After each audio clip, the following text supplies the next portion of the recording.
ಜ್ಞಾನೋಕ್ತಿಗಳು 15ನೇ ಅಧ್ಯಾಯ 4ನೇ ವಚನ ಇವತ್ತು ನಾವು ಧ್ಯಾನ ಮಾಡೋಣ. ಸಂತೈಸುವ ನಾಲಿಗೆ ಜೀವ ವೃಕ್ಷವು, ಬಲತ್ಕರಿಸುವ ನಾಲಿಗೆ ಮನ ಮುರಿಯುವುದು. ಏನಂತ? ಸಂತೈಸುವ ನಾಲಿಗೆ ಜೀವ ವೃಕ್ಷವು ಅಂತ. ಅಂದ್ರೆ ನಾವು ಒಳ್ಳೆ ರೀತಿಯಾಗಿ ಮಾತಾಡ್ತಿದ್ದೀವಿ ಅಂದ್ರೆ ಇನ್ನೊಬ್ಬರಿಗೆ ಅದು ಆಶೀರ್ವಾದಕರವಾದದ್ದು. ನಾವು ಒಳ್ಳೇದು ಬಯಸ್ತಿದ್ದೀವಿ ಅಂದ್ರೆ ಅದು ಇನ್ನೊಬ್ಬರಿಗೆ ಆಶೀರ್ವಾದಕರವಾದದ್ದು. ಮನಸ್ಸಿನಾಗೂ ಒಳ್ಳೇದೇ ಇರ್ತದೆ, ಬಾಯಲ್ಲೂ ಕೂಡ ಒಳ್ಳೇದೇ ಬರ್ತದಲ್ಲ, ಅದು ಆಶೀರ್ವಾದಕರವಾದದ್ದು. ಅದನ್ನೇ ಹೇಳ್ತಾನೆ. ಸಂತೈಸುವ ನಾಲಿಗೆ ಅದು ಜೀವವೃಕ್ಷ ಇದ್ದಂಗೆ. ಅದೇ ಮನಸ್ಸಿನಲ್ಲಿ ಕೆಟ್ಟದಿಟ್ಟುಕೊಂಡು, ಹೃದಯದಲ್ಲಿ ಕೆಟ್ಟದಿಟ್ಟುಕೊಂಡು ಹೊರಗೆ ಒಳ್ಳೆ ರೀತಿಯಲ್ಲಿ ಮಾತಾಡ್ತಿರ್ತಾರೆ, ಅವು ಮನ ಮುರಿತವಂತ, ಅವು ಕುಟುಂಬಗಳು ಮುರಿತವಂತ, ಸಂಬಂಧಗಳು ಮುರಿತಾವು. ಯಾಕಂದ್ರೆ ಒಳಗೇನೋ ಕೆಟ್ಟದಿಟ್ಟುಕೊಂಡಿರ್ತಾರ, ಮನಸ್ಸಿನಾಗೆಲ್ಲ ಕೆಟ್ಟದೇ ಇರ್ತೈತೆ, ಹೊರಗೆ ಮಾತ್ರ ಏನೋ ಪ್ರೀತಿ ಮಾಡೋವಂಥವ್ರಾಗಿ, ಏನೋ ನಮಗೆ ಕ್ಷೇಮ ಕೋರುವಂಥವ್ರಾಗಿ ಮಾತಾಡ್ತಿರ್ತಾರೆ. ಇವರು ಬಹು ಡೇಂಜರ್ ಇವರು. ನೋಡ್ರಿ, ಇಸ್ಕರಿಯೋತ ಯೋಧ ಏನ್ ಮಾಡ್ತಾನಂದ್ರೆ, ಯೇಸುಸ್ವಾಮಿ ಒಂದು ಮನೆಯಲ್ಲಿ ಬಂದು ಇದ್ದಾಗ ಶಿಷ್ಯರೆಲ್ಲ ಇರ್ತಾರ. ಅವಾಗ ಒಬ್ಬ ಸ್ತ್ರೀ ಬರ್ತಾಳೆ, ಮರಿಯ ಬರ್ತಾಳೆ. ಬಂದು ಏನು ಮಾಡ್ತಾರಂದ್ರೆ, ಯೇಸುಸ್ವಾಮಿಗೆ ಒಂದು ಶ್ರೇಷ್ಠವಾದ ತೈಲ ತಗೊಂಬಂದು ಅದನ್ನ ಯೇಸುಸ್ವಾಮಿ ತಲೆಗೆ ಹಾಕಿ, ಪಾದಕ್ಕೆ ಹಾಕಿ, ತನ್ನ ಕಣ್ಣೀರ್ಲಿದ್ದ ಅದನ್ನ ತೊಳಿತಾಳ ನಮ್ಮದು.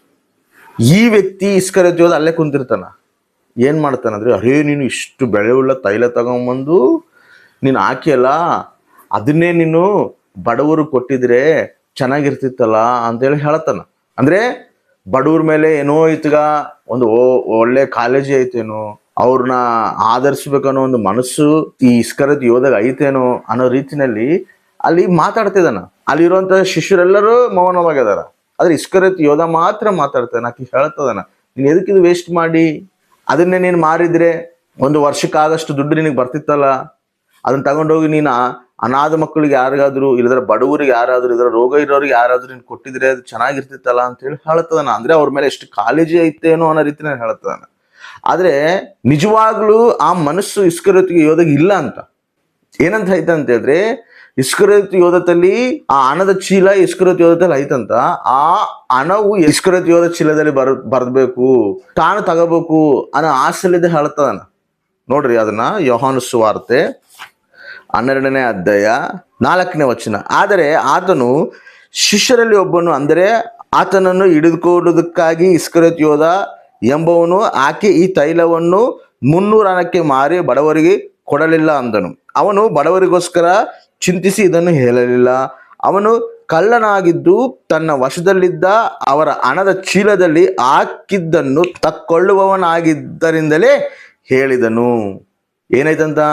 ಇಸ್ಕರಿಯೋತ ಮನಸ್ಸಲ್ಲಿ ಬಡವರ ಬಗ್ಗೆ ಚಿಂತೆ ಮಾಡಿ ಹೇಳ್ತಿಲ್ಲ ಅಂತ.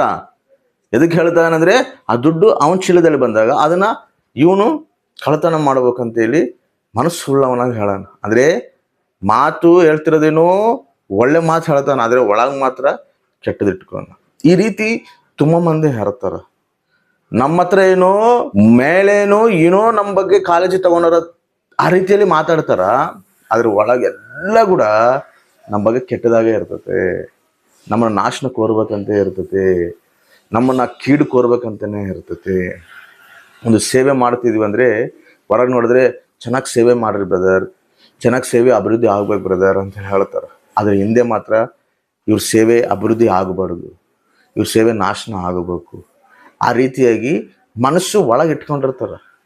ಒಂದು ಕುಟುಂಬ ಅಭಿವೃದ್ಧಿ ಆಗ್ಬೇಕಂದ್ರೆ, ಅದೇ ನಿಮ್ಮ ಕುಟುಂಬ ಅಭಿವೃದ್ಧಿ ಆಗಲಿ, ಗಂಡ ಹೆಂಡತಿ ಚೆನ್ನಾಗಿರ್ರಿ ಅಂತೇಳಿ ಹೇಳ್ತಾರ. ಆದರೆ ಒಳಗೆ ಮಾತ್ರ ಯಾವಾಗ ಗಂಡ ಹೆಂಡತಿ ಜಗಳ ಆಡ್ತಾರೋ, ಯಾವಾಗ ಈ ಕುಟುಂಬದಲ್ಲಿ ಜಗಳ ಆಡ್ತಾರೋ, ಯಾವಾಗ ತಾಯಿ ಮಕ್ಕಳು, ಈ ತಂದೆ ಮಕ್ಕಳು ಯಾವಾಗ ಜಗಳ ಆಡ್ತಾರೋ ಅನ್ನೋದೇ ನೋಡ್ತಿರ್ತಾರ. ನಮ್ಮ ಮನಸ್ಸಿನಲ್ಲಿ ಒಂದಿರ್ತತೆ, ಹೊರಗೊಂದು ಮಾತಾಡ್ತಾರ.